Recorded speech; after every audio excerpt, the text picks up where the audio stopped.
And this is getting a little bit emotional. Like, I feel it a bit in my eyes, but I feel like I'm... All right, here we go, another day. Over the past couple of days, I've actually wrote. What's the correct English? Writ or wrote? Wrote. This 12-week block, but I'm not gonna start it just yet. I have a couple of days that I wanna test out that I'm like, is it gonna be too much? Just saw the post lady smiling at a dog. She doesn't smile when she sees ours. Carla's like, hey, you. When it comes to training, the last thing you want in a progressive overload program is a day or a series of days that end up being too much. Like, the sweet spot is getting enough volume in with good intensity, but not so much that you wake up the next day and the day after and the day after that where you're like, I can't move. I've said this before, if you have like a 10 out of 10 training day, you put full effort in, absolutely destroy it, but then the next day you've got nothing and it's a 1 out of 10, but then the day after that you have a 10 out of 10 session. 10, 1, 10, 1. Can't do the maths. Can't do the maths, hold on a second. Here we go, calculations. You have a 10 out of 10 day, but then the next day you can't do anything. It's a 1 out of 10 day. But then you have a 10 out of 10 day, but you can't do anything the next day. It's a 1 out of 10 day. But then you have a 10 out of 10 day, right? That's 5 days of training for a score of 32. If you had a 7 out of 10 day every one of those days, your score would be 35, right? Think about it. That's not to say that intensity shouldn't be a thing. I just feel like when you're trying to rebuild and when you're trying to maximize a program, get the most out of what you're doing, there's a level of intensity that is needed to make the change, but if you overdo it, you've cooked yourself. It's like cooking a chicken. You know what I mean? You leave it in the oven a little bit too long, right? Horrible, dry. Don't get the most out of the chicken. I'm sure some people will probably disagree with me and be like, no, I need to send it every single day. But out of my 20 years of experience, and now that I'm getting a bit older, I feel like you could do that a bit when you're a bit younger. In your 20s, you can just be like, blast, you know? It's like going out on a night out.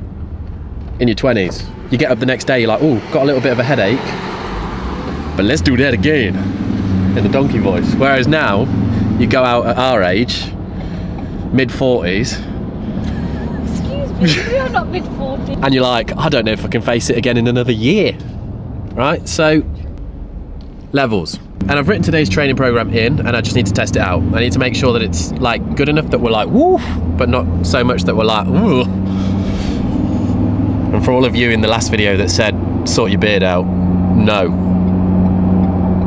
Shut up. I'm joking. Shut up. I'm gonna keep it here just for you people that don't like it. How about that? Jazz says I'm pretty and that's all that matters.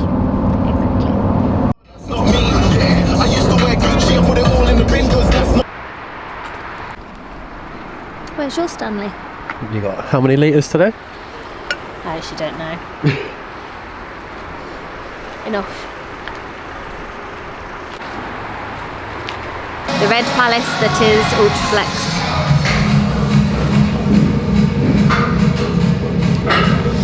Craig is warming up.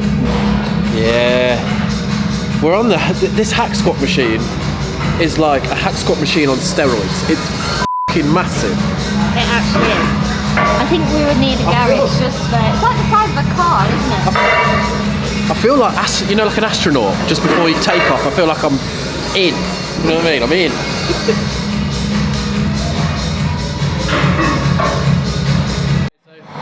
We're warming up today. Like, warm-ups for me, people can do a lot of volume when warming up where it's can be detrimental to the work-in sets, right? So if you overdo it in a warm-up, you're like, right, I'm going to keep warming up, bang loads of reps. It might impact what you're doing. So doing like six-ish reps, 5 or 6 sets, just kind of like adding up the volume just to get the legs warm and the tendons warm, and then we're going to go into 3 sets of 8 to 12. But I'll explain about that in a second because it's going to be a little bit different to what you'd think.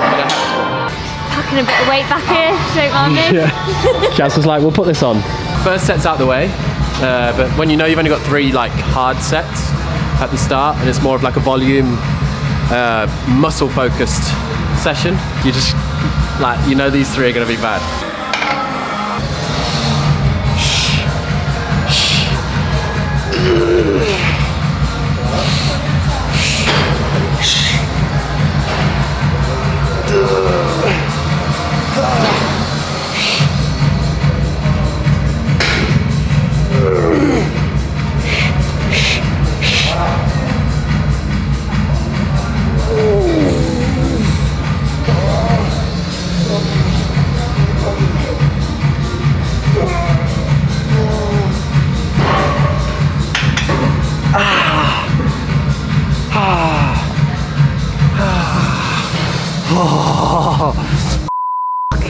It's the intensity, right? So one thing, give me a second. Straight down. Yeah, there you go. Now because on the program I'm going to be squatting, that's going to be my main kind of strengthening thing, you know, it's stabilizing, compound lift, just big squats. That's where I'm trying to focus on being strong. This leg session that's going to be in the middle of the 2 squat sessions, it's more like a muscle building, stabilizing. It's just going to be a 6 session. Starting off with this, right? So one way to increase your intensity is obviously bang loads of plates on, right? You see everyone with a hack squat or a leg press and they just load plates. It looks cool. You know, you make 6 sound, everyone looks at you, man, he's got 60 plates on, he's leg pressing 4 million kilos. I bet you this hurts more. So what we're doing here is increasing the intensity of the exercise, but not through weight. We're doing it through tempo, so slow on the way down, 5 seconds. Pausing in the bottom, so we're losing all of that reflex and having to really drive and contract the muscle. And then we're pumping at the top. So instead of coming up and locking out, just before you reach lockout, boom, straight back into that negative. So it's full time under tension, muscular power, time under tension, muscular power, time under tension. Brutal. Like, it's so good, but so painful. And the good thing is when you don't have a lot of weight, or you're not bouncing out the bottom, you're not smashing your joints, you're not overloading your central nervous system too much, you're really just burning the muscles, you know, and like tearing them apart that way so they rebuild and get stronger. I don't know if I'm ready for this set. We've had a long rest and I'm still messed up.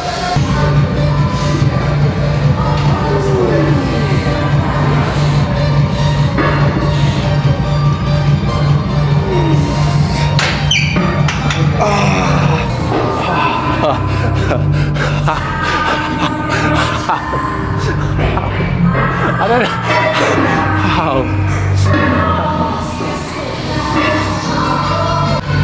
Well, I'm glad that's over. I'm glad it's like 3 sets to start off with. Yeah, that's horrible. It's like get the intense bit out of the way. Now it's more the pump that makes you feel like you're coming. I've never felt so heavy. My quads are currently not working. All right, some volume stuff on the seated hamstring. According to Jeff Nippard, who is the science person, the natural lifting science person, seated hamstring curl actually has a better muscle contraction and you get more growth from doing it seated than you do lying down. Probably because you're in a more stretched position with your torso forwards rather than in rather than being in a lying flat prone. With this, first week, 20, 15, 10. So the first set is 20, so it's kind of like a pump, but with a negative again. What we're doing with these sessions really is just getting the muscles working, you know. We're like building the foundations. It's like you can't build a house and lift massive weights and do loads of cool, really sick lifts if you don't have that baseline. It's like you can't build a beautiful house if you don't have the freaking foundations in place. So 20 reps.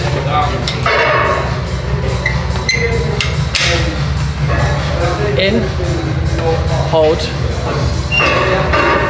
slow. 1.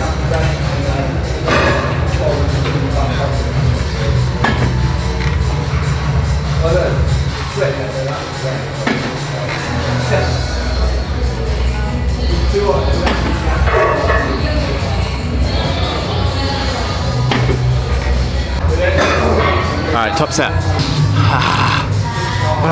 Got to get that inner dog in me. My dog at the moment is only a Chihuahua. You know what I mean? After this 12-week block, it's going to be a freaking Kala.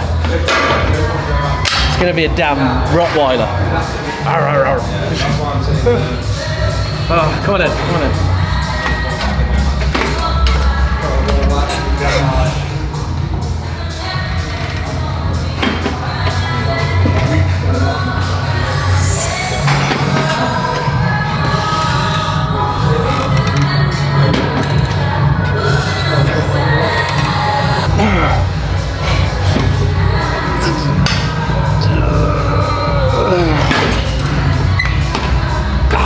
Every time, like the last vlog, you know, when you like builds up, and then you get off and it's just like, ow, but then like goes away quite nicely. Ooh, all right, that's done. Another exercise, let's go. And then when I get into the next spot, look at that shaking.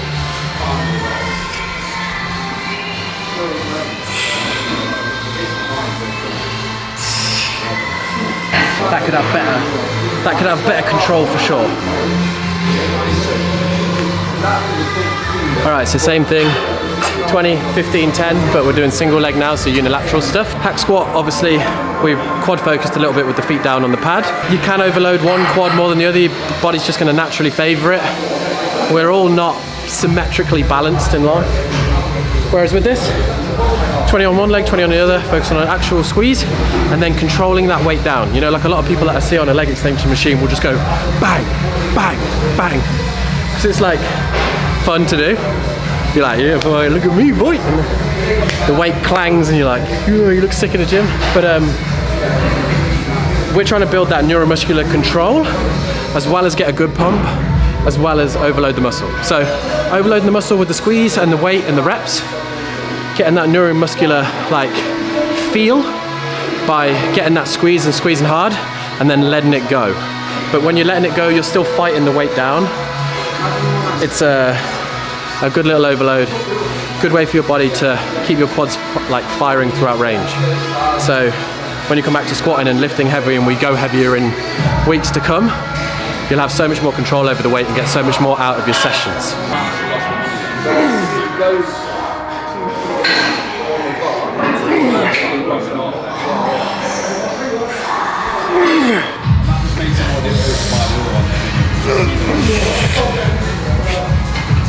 The last 2 reps I couldn't get full extension, but we're working hard.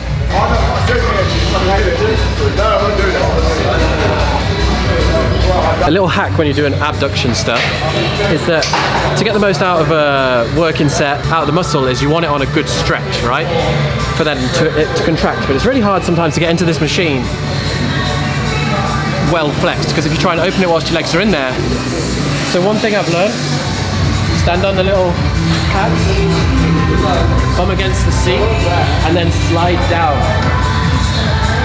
into that stretched position.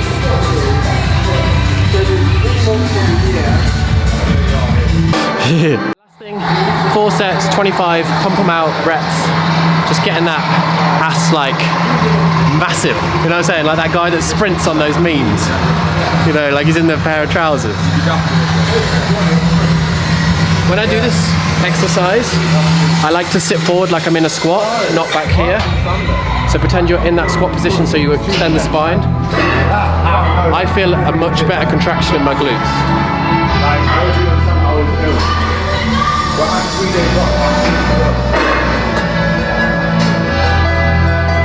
Oh, yeah, what a day. The thing is with this session, you want to come in and you don't want to feel over like, oh, you know you've got a good hard couple of sets at the start, good compound bit, then you've got a few isolation bits which get heavy, but you get a sick pump, then you finish off with a bit of accessory stuff to get your hips right, banging, fresh for tomorrow. You'll be a little sore, but we come in tomorrow, do some upper, sick, you know what I mean? You know what I'm saying? Yeah. Alright, posing room again, leg fit.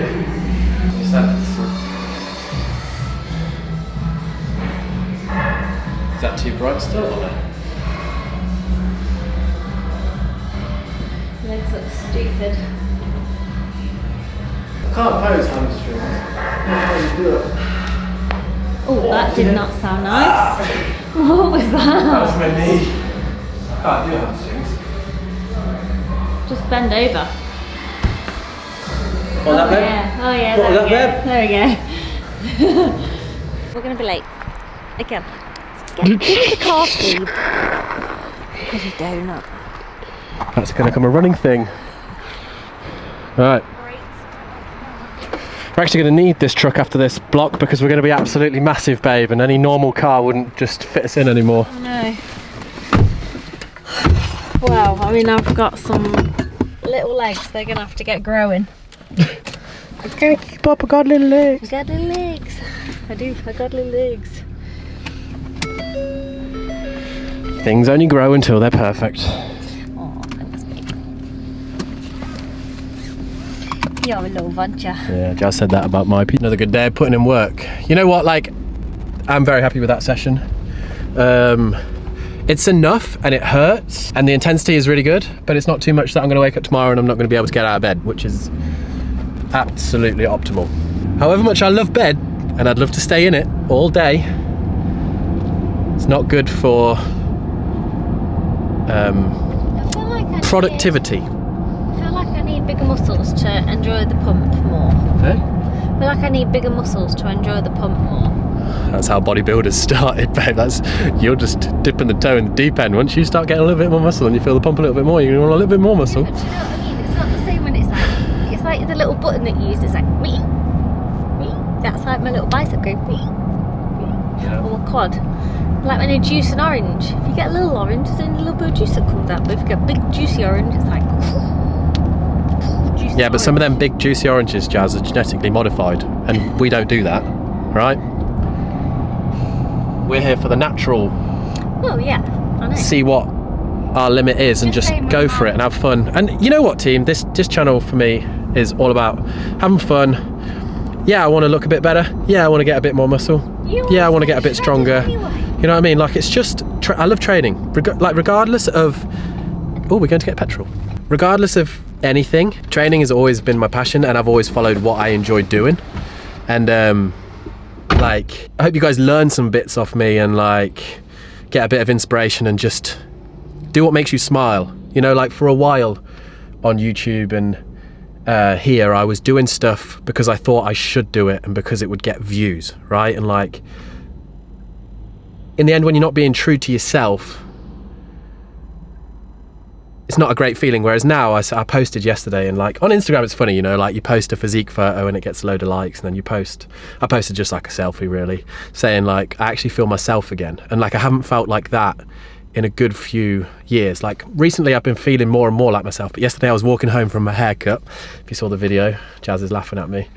And I was like, you know what? Like, it's taken 2 years of just keep going, we don't quit, like hustling through and just being like, one step in front of the other. And I was walking home yesterday and I was like, I finally feel like myself again, and I feel like I'm being true. And this is getting a little bit emotional, and like I feel it a bit in my eyes, but I feel like I'm good again, you know what I'm saying?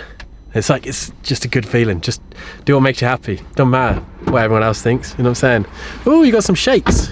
Well, it's better than nothing. It's better than nothing. Jazz knows that we need some proteins. Protein. I was just having an emotional moment where I nearly cried, but I'm glad you came back and gave us some shakes. Oh really? Yeah. Why? Are you okay? Yeah, I'm fine. Oh. I was saying how good the pump was, and I could almost cry that it was just top drawer. They make me a bit angry. Pumps make you angry? Just make me a little bit like, oh, why is this so difficult? Alright, tune in tomorrow for another. We got upper, so see you then. I can't be for another the Why only Is This So Difficult vlog. I can't be the only one that feels like that.